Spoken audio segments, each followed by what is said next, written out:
It's finally time for football. Get ready, Browns fans. We're going off the leash. I think they could be a 9 or a 10 win team. And I do like the makeup of this team. I think the style of play of what they want to do offensively suits Joe Flacco well. I think it is more of a traditional offensive style where you're taking some play action shots down the field, trying to run the football, and playing really good aggressive defense. Optimism to start the show. Danny Cannell, 9 wins for the Browns. It's all starts on Sunday at the stadium. Joe Burrow and the Bengals coming to town. Welcome into a special edition of Off the Leash. Leah Doherty, Mark Schwab, and Orange Brown Reports. Fred Greetham. Guys, it is going to be one heck of a season. We've already got a tough 5 weeks. What kind of season are we looking at? 7-9 wins, according to Danny Cannell. That feels very optimistic. I'll tell you what, I have said a few times on our podcast and in other efforts here on 19 and 43 that I can tell you a story where the Browns are not bad, and the Browns win about 9 games. I don't know if it's a believable story. I don't know if it's a good story. Many would qualify it as fiction, but I can tell you a story where that happens because the offensive line plays well enough. Joe Flacco stays healthy and plays well enough. They run the ball. The defense overcomes the losses they have already sustained. And this team stays relatively healthy through the first 6-7 games and wins a few of them, and they go on and make a push by running the ball and playing enough defense. I don't think it's likely. That is not a prediction. I do see a possibility. That's the pathway. You know, that's kind of what I felt like it was obvious what they wanted to do. When as offensively challenged as they were last year, they spent their top 2 picks on defense. And I've really been impressed with what I've seen with Mason Graham and Carson Schlesinger. I think they can both hit the ground running and make an impact. But if they can play good defense, the offense just needs to give them a chance. I mean, the offense last year was so bad. They were dead last in the NFL, 32nd. 15 points a game. It's not going to win you many games. So that's the path right there. Yeah, the path for this team to be successful, we've said it all along, that's going to be the defense, right? You know what you're getting in a guy like Joe Flacco. He's consistent. Yeah, he's going to turn over the ball some, but you know he's a smart football player that's been there and he knows what he's doing. You bring back guys like Jerry Jeudy. You hope Cedric Tillman can stay healthy. He was really on track to have a good season last year. So if you can keep him healthy, we don't know what they have with Isaiah Bond and maybe some of those other guys as well. But if this defense can look like they looked in 23 and Flacco can be consistent, there's a chance. I don't know if it's 9-10 wins, but like Mark said, not bad. I think the problem is that everyone does want them to go back to that 2023 form, but it takes a lot of work to get there, right? And a lot of those pieces are no longer with this team. You have Schlesinger. You have 12 rookies already that are on this active roster, and that is tough, right? You have to get them ready for this season. But 9-10 wins, I think that's a lot. But when you look at the offense, that is going to be the key. As you guys all said, that is a tough one because right now their tight ends and receivers pretty much rank at the bottom of the league. You're looking at Jerry Jeudy, and that's pretty much it. Did pretty well last year, but got hurt. We know he missed a couple of games towards the end of the season. Njoku, a lot of drops. We're talking about in practice, like, looks like he was able to, hold on to the ball. But at this point, come on now. We shouldn't be talking about that at this point. We got to be a lot further along. And then, kind of shaky at running back at this point. So it's a lot of questions, more questions than answers for them. And we're talking about Sunday is their first game. Yeah, they need Quinshon Judkins, and I know he's an unknown too because he's a rookie, but I think obviously they felt good enough to take him in the second round, and clearly he was why they wanted to move on from Nick Chubb. They figured they'd get a guy. They got a guy they like, and then they doubled up, of course, with Sampson, which tells you they didn't have him too far behind Chubb or too far behind Judkins. They just felt the value was too good to pass up in the fourth round. Well, they don't really have Quinshon yet, but I really think he can help them. I think a lot of people do. He looked phenomenal at times at Ohio State. Was really good in the SEC before that. They need that guy, and then you can talk about how they probably have a running game here. It's a major blow to them. We'll see how much of a blow, but especially those first 6 games when it's like the strength of the schedule. You're playing 5 of those 6 games are against playoff teams from a year ago. 71-31 was those 6 teams' record. 5 went to playoffs. The worst record of the 6 was the Bengals, and they were 9-8. We know they're pretty good. So the Quinshon Judkins, you can't count on him now for this week, and who knows when he'll be back. But they that was their game plan. I mean, to get that running game going with the wide zone scheme and the veteran offensive linemen. So we'll see what happens. Well, the good thing is we've heard a little bit of rumblings that Judkins could be close to signing. Not out there yet, but we'll see. Well, as we go to break, Joe Flacco, not a big fan of TikTok. Can you guys believe that? That's crazy. I can entirely believe that. No TikTok dances. The fact that people, that's different too. This generation, the fact that people want to get on their phones and show people the most, like, that's embarrassing. You're an adult. Like, be an adult. Like, it's just like, I can't wrap my head around that. And like, I get it. Like, you have kids and like you want to have fun with your kids. Like, well, like, have fun with your kids in private. You know, that's what I think.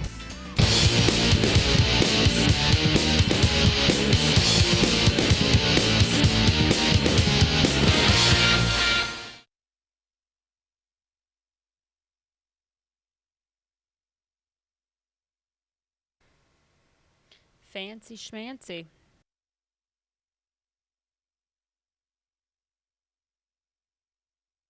On packages in this block.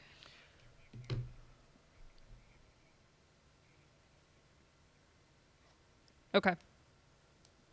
Wait, what? During the break, oh, he said just. Oh, okay. Okay.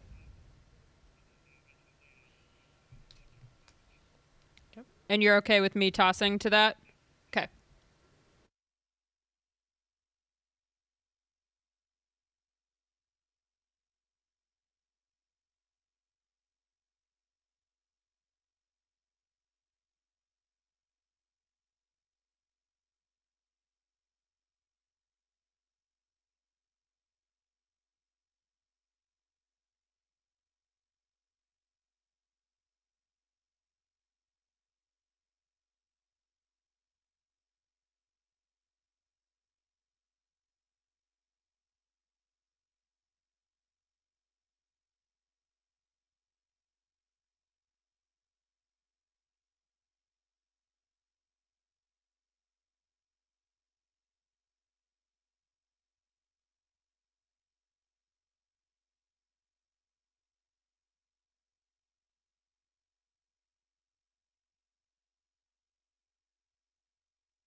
They did the thing. The Browns made the move, right? They made a big move for a quarterback, and it completely backfired on them. But you cannot say that they did not try to win. They absolutely tried to win. It just failed, and now they are stuck with the consequences.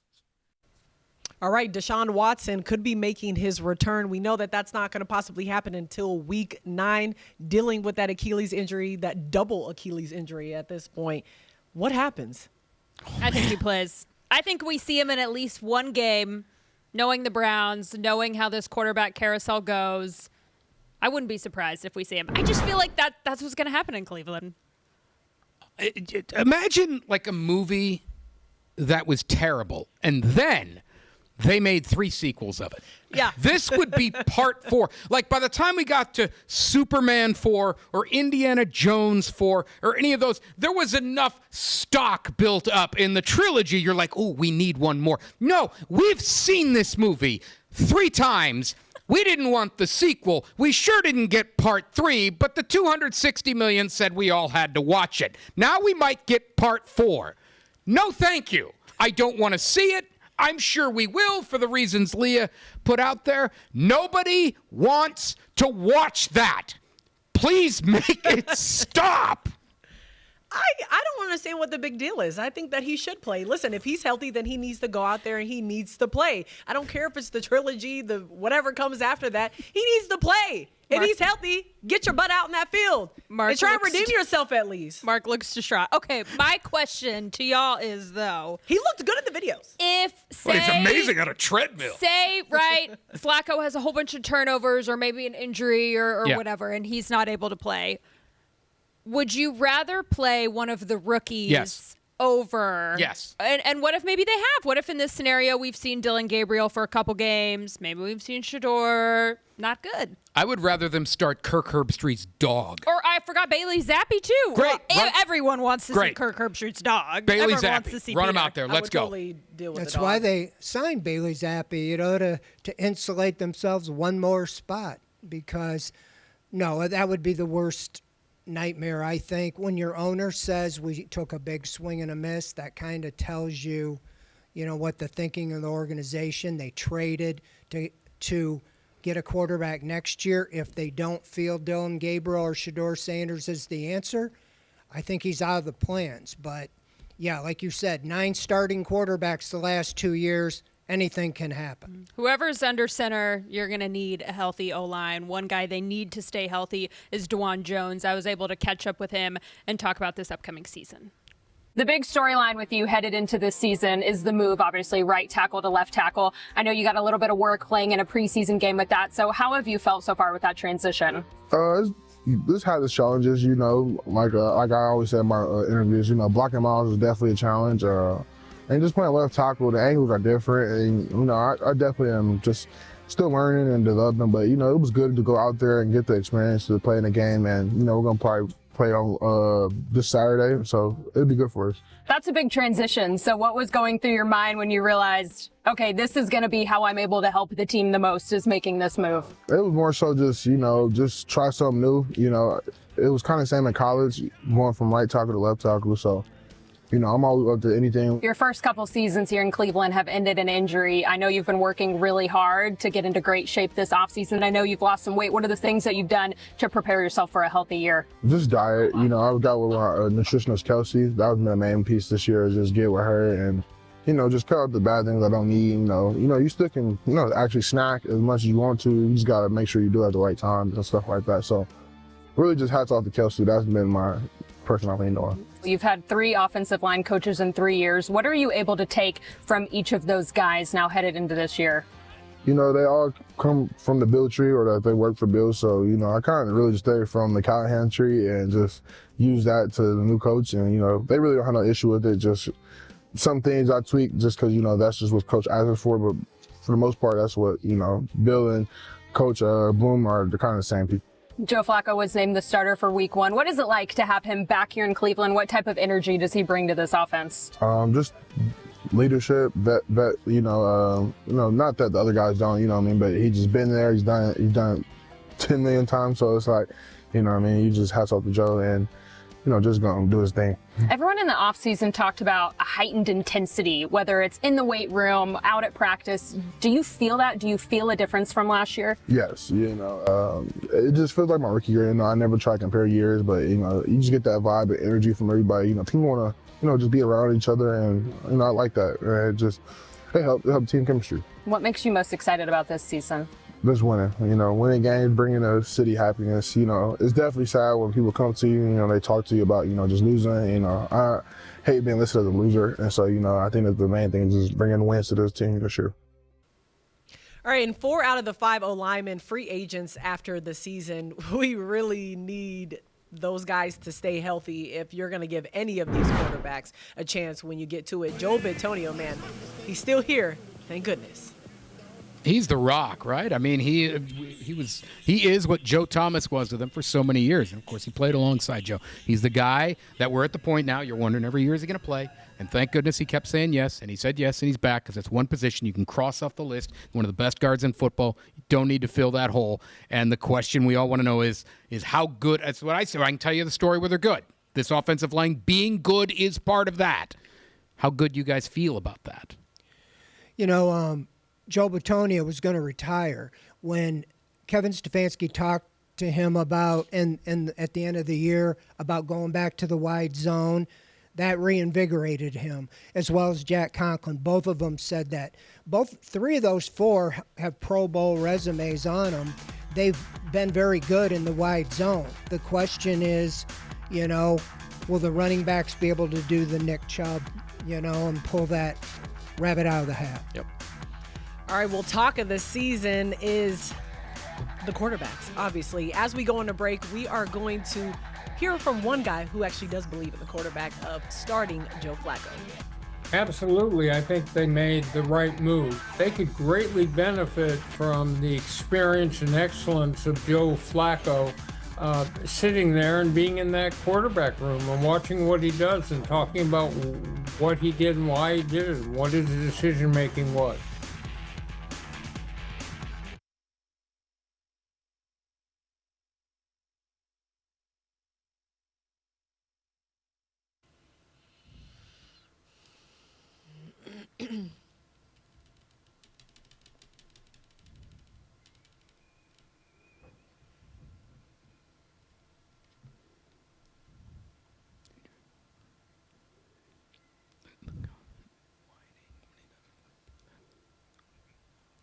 Otay.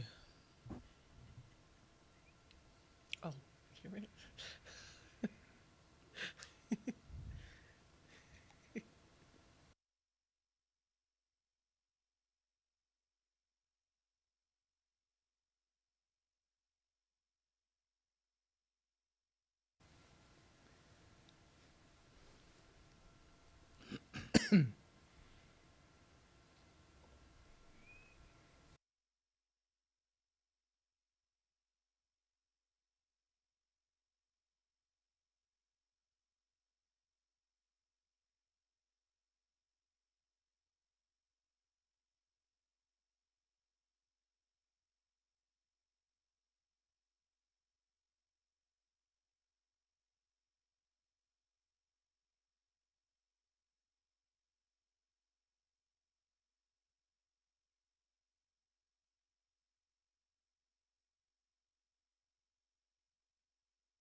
I expect to get to the Super Bowl.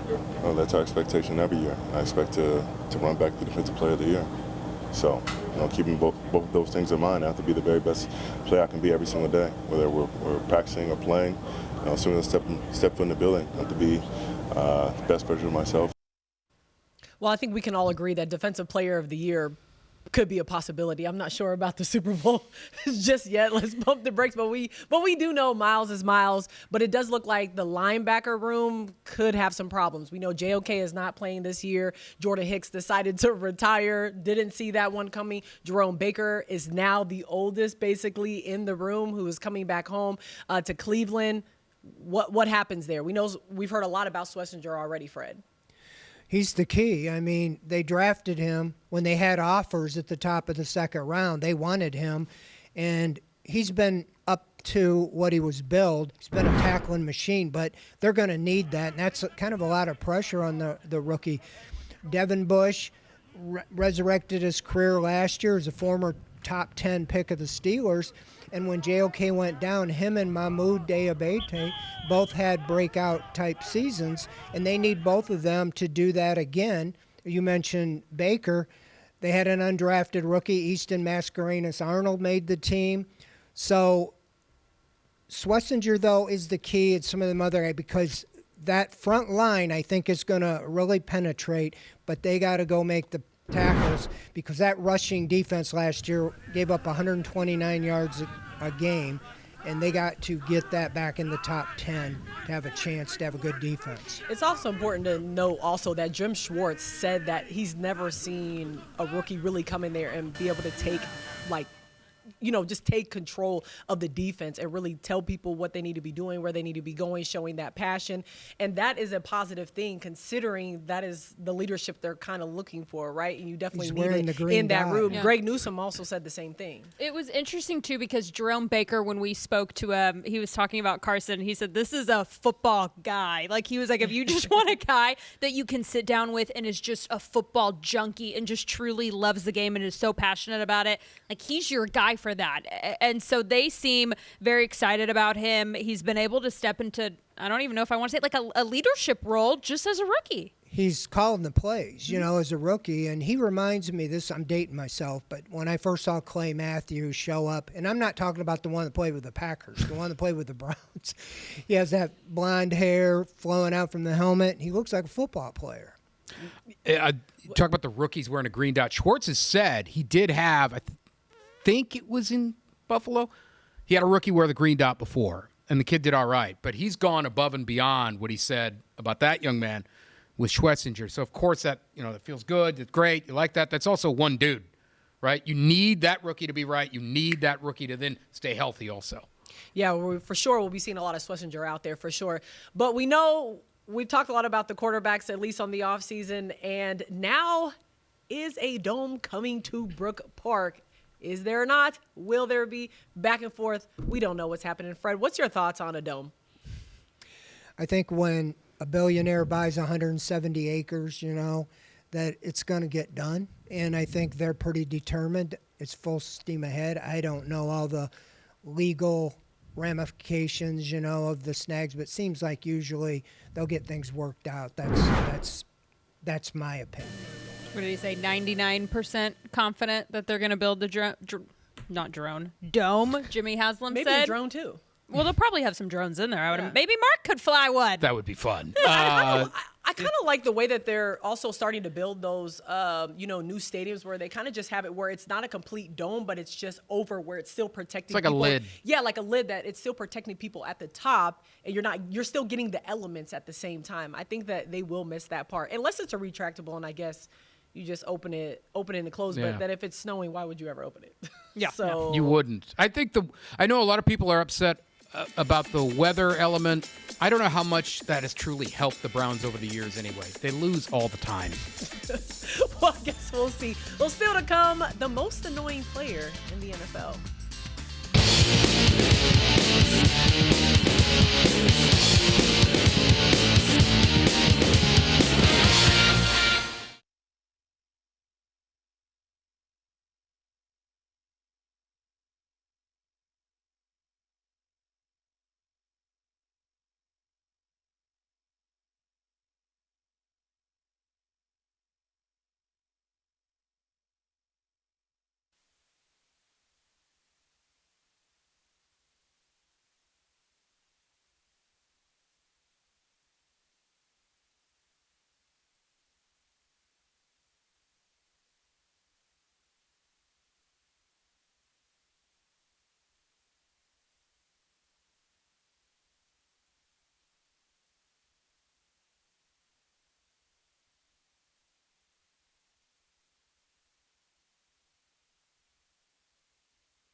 There's no dictatorship here. It's not Art's dictatorship or mine. It's we want to talk about all the issues and all the things you're seeing, and whether it's a text message or coming to my room and having a conversation, like those are invaluable times to get on the same page with the guys, because when I'm out there, I don't want anything to be left unsaid.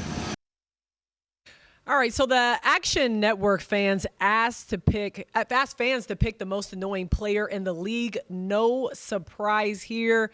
Gosh, Aaron Rodgers just a runaway with that one, guys. I think Travis Kelce and Patrick Mahomes should not be on that list. Oh, totally, they should be. Travis Kelce is only on it because of Taylor Swift. You can't penalize someone for who they're dating. Patrick Mahomes, everyone hates a winner, but he's a winner. Patrick Mahomes should absolutely be on the list. Because he's a winner? No, because he whines when he doesn't get help from the official. But people, same thing with Brady. Or whatever. If you win, people are going to villainize you. You don't like one team that just wins all the time. So I don't think that's valid. I never had a problem with Tom Brady. Okay, Mahomes well, everybody else did, Mark. For me, my guy's not on the list. My guy's TJ Watt. I was going to say, so who would you guys say are the most TJ Watt annoying for me. One, I can't stand the verbal crying and whining when he doesn't win Defensive Player of the Year. That's supposed to be beneath a guy who plays it as well as he does. I think his celebration is ridiculous. I'm so tired of his stupid little rocket kick when he gets up there and makes a sack. And he is borderline dirty.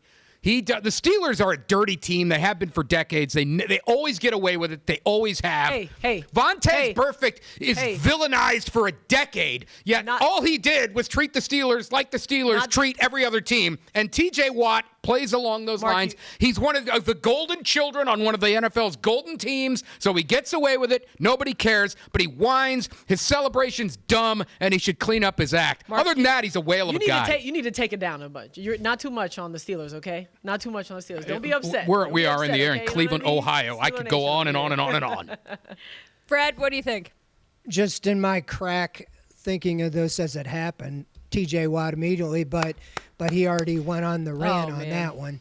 I don't have a problem with Aaron Rodgers, being the most annoying because we've seen this kind of go on and on. It's time for that show to end. I would say I would agree with Aaron Rodgers probably, or like George Pickens, like just for all the fights and locker room on the and short list for me. off the field stuff. That one would probably be like an easy throwaway one. But for Rodgers, I think so. I worked in Madison and covered him when he was in Green Bay, and I just remember the saga of like going into the darkness retreat, and then the days and days of me just being on my phone watching Pat McAfee when like I wasn't working and I could have a life outside of work, but I couldn't because I'm sitting there watching Pat McAfee on a Tuesday morning or whatever it was to see if he's going to announce a retirement and blow up my whole day. And just if you're going to retire, just retire. Don't toy us along.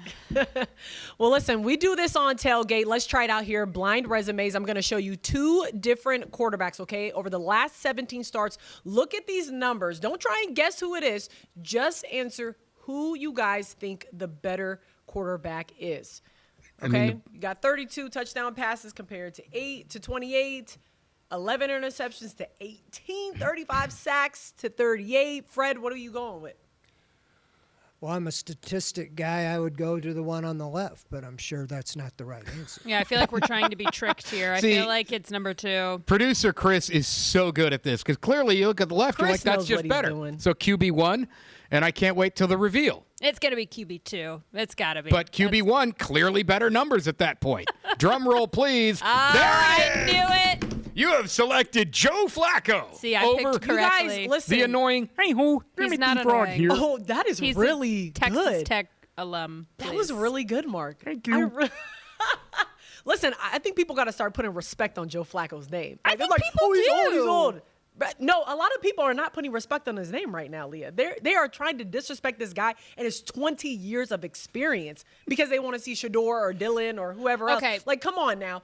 It's Joe Flacco. This is the best option that you have. Let's not act like there was any other option. I would love to see the rookies do well, but there was no other option. So you mean like right now people don't want Flacco? Because I feel like when you say the name Joe Flacco and just him as a whole, his whole body of work, I think he's a pretty well-respected quarterback. Mm-hmm. Around the league he is, yeah. But I understand what she's saying. There is a drumbeat out there for folks that want to see Shador. They don't want to see Dylan Gabriel. We know what this is about. Right. They want Shador Sanders, and so that messaging is out there about Flacco. All right, and then after the Bengals in week 1, don't forget, they have the Ravens in week 2. Joe Flacco is making his way back to Baltimore. That should be fun. A lot of respect for Joe. Obviously, his homecoming back here will be a big story. We'll try to just focus on, playing the best game we can. But we know Joe can sling it. We know what he's capable of doing. We also know what kind of team they are and how tough they are to play against. So it won't be the focus right away directly, but it'll be in the back of our minds.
All right, all 4 quarterbacks are going to have a chance. If he hits the crossbar, then walkthrough's done tonight. All right, Jameis is up. Hey, but I do want to tell y'all we got Bible study at 3:30 during the snack period, and y'all faith is going to determine me hitting this. Y'all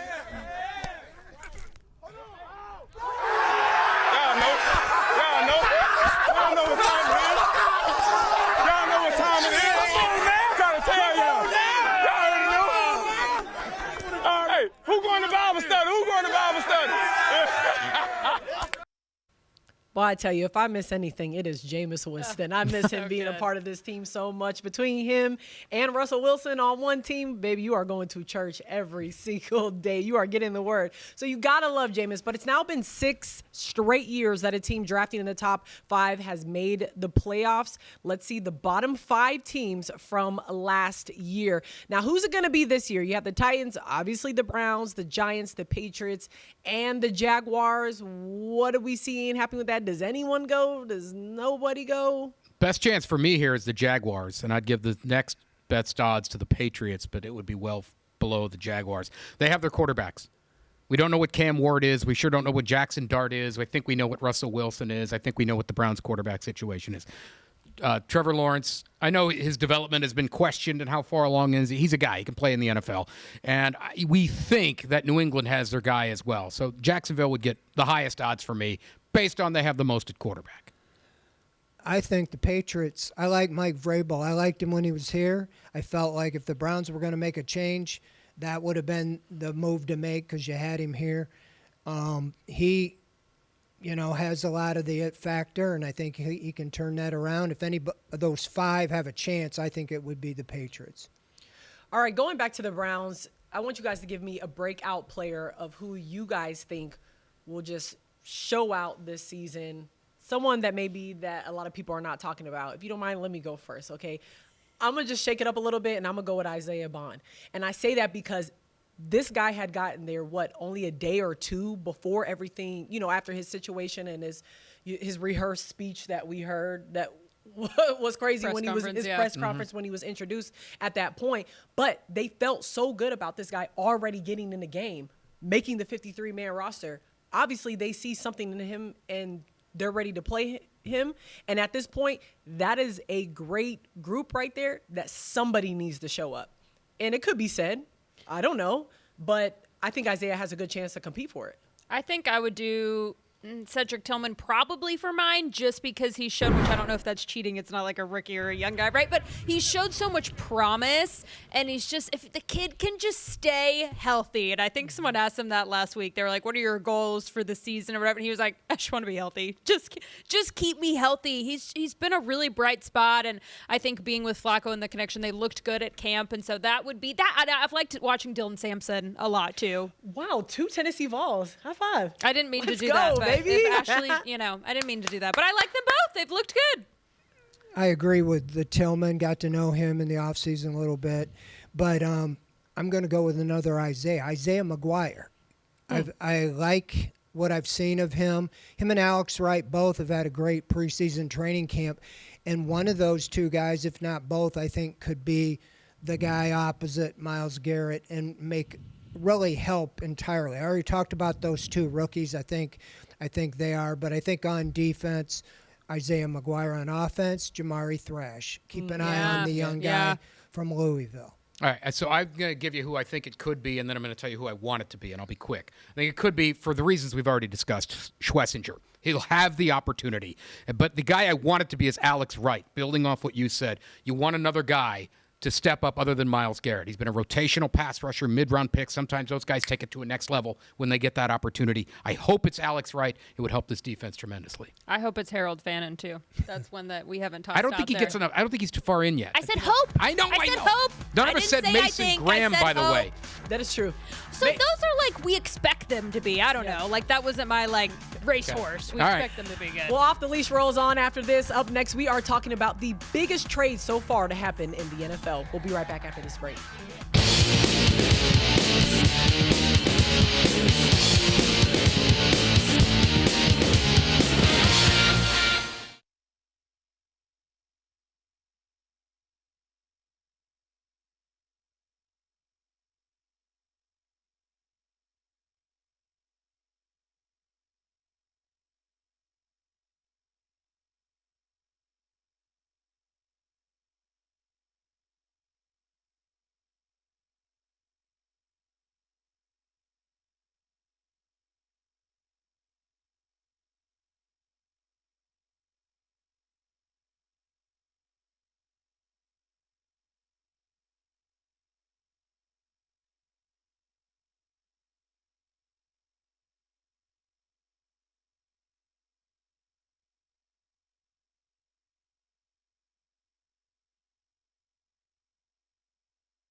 When you have the kind of extraordinary pass rush that Michael had, then the way to mitigate that pass rush is to run at you.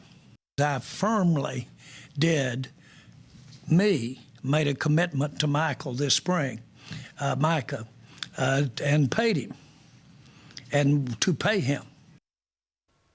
All right, Michael Parsons. I don't know who Michael Parsons is, but whoever he is, he must be good at the pass rush. What did you guys think about the trade? Cowboys getting rid of him? Well, giving him what he wanted. Couldn't believe it. It's ridiculous. Right? I mean, you look at this. This kind of went on downstate with the Bengals and Trey Hendrickson. You can at least somewhat understand the logic of the guy is looking for like his third contract. He's getting further on down. Micah Parsons, this is his second contract. This is when these guys make that money and they're in that prime. You're trying to win. You gave your quarterback a ton of money. You have CeeDee Lamb. You have other pieces. He's the most elite player, or one of the most elite players at his position, at an elite position. What are you doing? It's one of the dumbest things I've seen in a long time. You know, it's trading for prospects, you know, basically. It's like the same argument with Myles Garrett. You know, the question is, what are you going to do with those picks? We've seen so many times them not getting it right. And so when you finally get the guy that you hit on and he's in his prime, I don't understand how you got better. You know, that's the question I always ask is, are they better now? Right. No, not wait for next year. Well, I just think it's like embarrassing, the circus that happens in Dallas, and that it seems like he just feeds off of the drama, right? Jerry Jones, and if there's not drama, I'm going to go and I'm going to stir up more of it. And I honestly think his ego got in the way of it, and the way that he didn't like how Micah Parsons was handling stuff and wanting to involve his agent, and he just wanted it to be done with a handshake. And so he was like, oh, we'll let him move. No one's calling it the Kenny Clark trade. Micah Parsons, he's the best player, and you let him go to Green Bay. It's great for the Packers, great for Green Bay, but I don't think Dallas gets better from this. I think it's interesting because when you saw the video of him celebrating, there was already boxes. Like, this guy was ready to go. He was like, I'm going somewhere. I don't know where I'm going, but I'm going somewhere. But to be fair, I'm just coming off the Netflix special from the Cowboys and the Walker trade, you know, the Hurst trade, and, you know, it worked out for them, right? They went to the Super Bowl not too long after that. They won. I know I'm living in the past. I'm not even a Cowboys fan or like, but I also thought that 8-part series. I don't know if those phenomenal. are the same things, though, because the Cowboys at that point, they were absolutely terrible. But they also gave him for picks, too. Right, but they were terrible. They weren't in a position to win. This team says they're in a position to win. They have their quarterback. Those Cowboys saying something and really believing it are two different things. But those Cowboys back then, they didn't have anything. I think Paul Palmer was their backup running back, and I don't even remember who their quarterback was because they didn't have Aikman yet. They didn't have those guys. They have the quarterback. They have CeeDee Lamb. They got plenty of star players. I don't think Dak can take him that far. Dak is not going to take him to the Super Bowl. Would you take Dak Prescott right now over anyone in Cleveland? I don't want to talk about that. Oh, for crying out loud. Dak Prescott is... Joe Flacco's been further than Dak Prescott. I understand that. But I feel you. I totally understand. I'm just saying I don't think that he's going to lead him to the Super Bowl. They had a good run a couple of years ago. They did not get it done. Yeah. What needs to happen for the Cowboys to win this trade that does not involve Micah Parsons getting injured? Come up with that brain stew and connect the dots of the type of players they have to hit with those picks. Micah Parsons is on a Hall of Fame trajectory. Yep. Not a Pro Bowl trajectory. Hall of Fame trajectory. What scenario has to happen outside of him getting hurt has to happen for the Cowboys to win this trade? Because that's the objective. Get better, as Fred said. How do you do that? Well, the odds of that are astronomical. And there's a good chance Green Bay's going to be picking in the 20s. Right. And so you're not going to get the blue chip guy in the 20s. Well, I'll tell you this. It's an hour show, and you know what? We got to talk about the guy who could probably lead the Browns to the Super Bowl. His name is Shedeur Sanders. That's what the people say out there. I'm just saying. Don't it's been fun, guys. That's what the people say. That is coming up next on Off the Leash.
Your Cleveland game day starts on 19 News with the Serpentini Tailgate 19, Sunday at 11 a.m.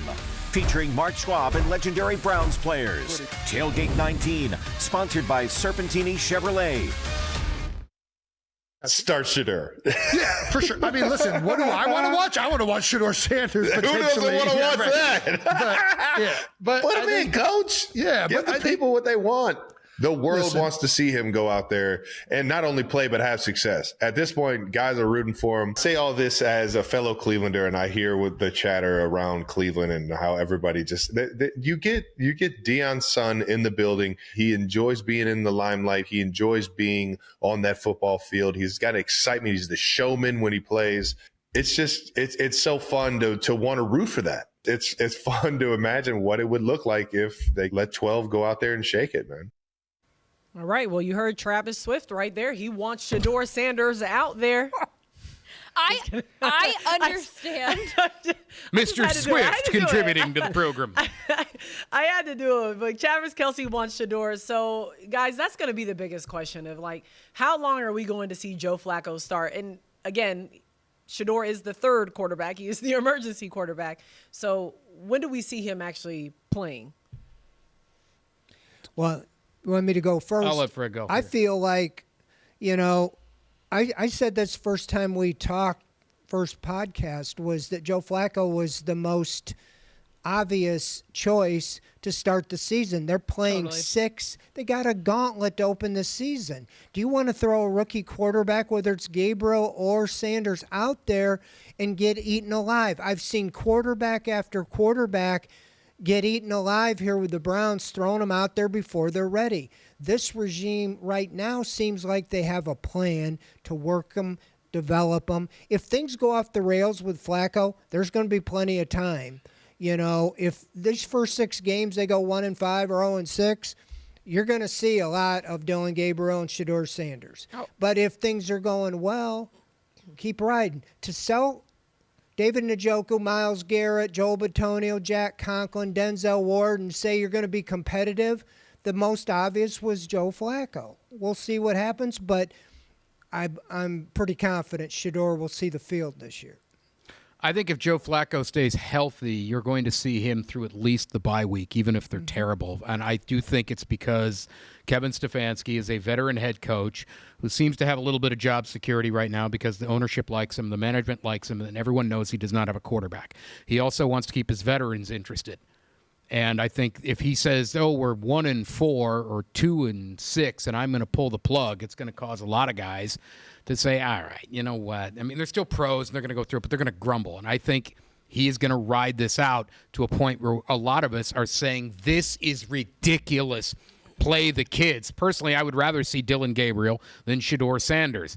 But I could absolutely see this team being 2-8, and Joe Flacco is running out there to start the 11th game. Oh, I think after Flacco throws, like, if he has a game where he has 2 interceptions, everyone online, the Shedeur people are going to be absolutely losing their mind. Not necessarily Browns fans, but, like, the Shedeur fans. And I just think it's unfair, like, to call for him. And if the Browns trotted him out there to start off the year, or maybe whatever, even week 5, I don't think that's fair to him. Like you talked about, to just toss a rookie out in this gauntlet. The Browns aren't trying to sabotage him or whatever they're doing. He's being treated like a 5th round pick. Right. He's being treated like their 3rd string quarterback. He's getting opportunities. Shedeur fans, if he is good enough, the kid's going to play. Like, the cream will rise, and if the kid is good, he will get his opportunity. But there's also something to be said, like you talked about, of letting the kid develop. He's not the best quarterback in that room right now. I don't get the sabotage stuff. It's absolutely ridiculous. And I think that they're saying that because they never let him go with the ones. Period. They traded up to get him. You don't. My thing is, the Browns are not the only team that passed on him. No, Which everybody people forget passed about him. that. I mean, all right, let me flip this around. Is anybody in Pittsburgh in an outrage right now because Will Howard was not given this lion's share of reps with the ones, and why wasn't he given a No, they got an old guy they signed, just like the Browns did. They're going to start the old guy. Howard was a late-round pick who did a lot more in college, by the way, than Shedeur Sanders did. And anyone in their right mind goes, oh, he's a 6th-round pick. That's why he's not playing with all the ones and all this stuff. But this one guy on one team all the pockets of weirdos out there are coming out, seem to think this team and organization is out to sabotage him when they were the ones that went out of their way to go get him. It makes no sense. All right, I'm off my soapbox. I think going out of their way is. They did. No, they traded up. Yeah. You trade up, you go out of your way They to made get an him. effort. That is He the was there for definition of going forever. up your draft. I'm just saying he was there for forever. But they Yeah, traded but you up. traded they up. made You the went effort. out of your way. He didn't I come to them. understand. I'm just saying. They picked up passed the on phone. him a couple of times. So, okay, but they still went out of their way to get him. I still believe that Haslam told them to do that, even though he says that was. I don't believe that at all. Why? What's the evidence of that other than There's no evidence. That's just what I thank think. you. There's no evidence of that. That's just what I None. think. What's the evidence of yours? The general manager makes the picks. Where's the evidence that the ownership has basically Do you think decided that to the play Cowboys fantasy that the general football? manager is making the pick? What's that? Oh, never mind. He plays all the roles. Yeah. Forget it. I agree with what they said. I think Andrew Berry said this is in that round at that time. I think he was best available. And I said this to him. I asked Andrew Berry the question if there was a path to keep 4 quarterbacks, and Yeah. he said yes. We specifically keep the last 5 spots on our roster for developmental players. Well, who's the developmental player in his mind that he took Dylan Gabriel in the 3rd round and Shedeur Sanders in the 5th round? They want to develop him. Gabriel right now is much closer to being ready to play than Shedeur Sanders. The ceiling might be higher with Sanders, but right now, Gabriel is the guy that would be next. Gabriel just doesn't have that height, more so like how Shedeur does. But it's interesting because we know Kevin Stefanski went to the Ohio State and Texas game. A lot of people are like, okay, did he go out there with the Suns just to have fun, or was he looking at Arch? You know what I mean? We're never going to know. You can't tell me he wasn't watching the I TV. don't believe. I totally believe that he was there. Yeah, they were. I think they were all watching him. They're gonna which scout leads me all to the believe. quarterbacks this What year. are we doing with? What are you guys doing with the quarterbacks? And are you already set? I mean, you're not set, but in your mind, are you already like, okay, we got to go look at these guys. We're not gonna. We're not. Neither one of these guys are gonna be our franchise. Yeah, I mean, it's quarterback 2 or hours whatever. down the street. Go. Right? He literally said he's never been to a big college game like Yeah. that. Now all of a sudden you're going? To I Ohio don't think State it and hurts Texas? you to Does he scout and just look around. Like, the Browns want it to work out with Gabriel or Sanders. Like, that's best case scenario. If they throw Totally. something against the wall, one of these guys turns out to be their franchise quarterbacks. But I think you also have to know, okay, on the case if this doesn't, well, Arch Manning is down the street, you know, And couple Arch hours Manning away. is, I mean, they've, go Jimmy see him. Haslam said this, and this seems to be, a lot of people believe this, that he will be out in the class of 27, not 26. How about this dude, by the way? Yeah, how about this guy? You know, Nick Chubb, they let him go, they let him walk essentially, and now he's pretty much looking at a big role with the Texans. Could have just kept him. I really, disappointed with that. The guy only needed 300 yards to pass Leroy Kelly. Could have retired with the Browns, been between them, but you don't do that just for sentiment. But here you went out of your way to get Judkins and Sampson, and now Chubb is, going to be the starting running back. It's to be determined if he's going to be the old Nick Chubb. All right, But just really quickly, how many wins do we think the Browns are going to get this season? 5. I'm 4.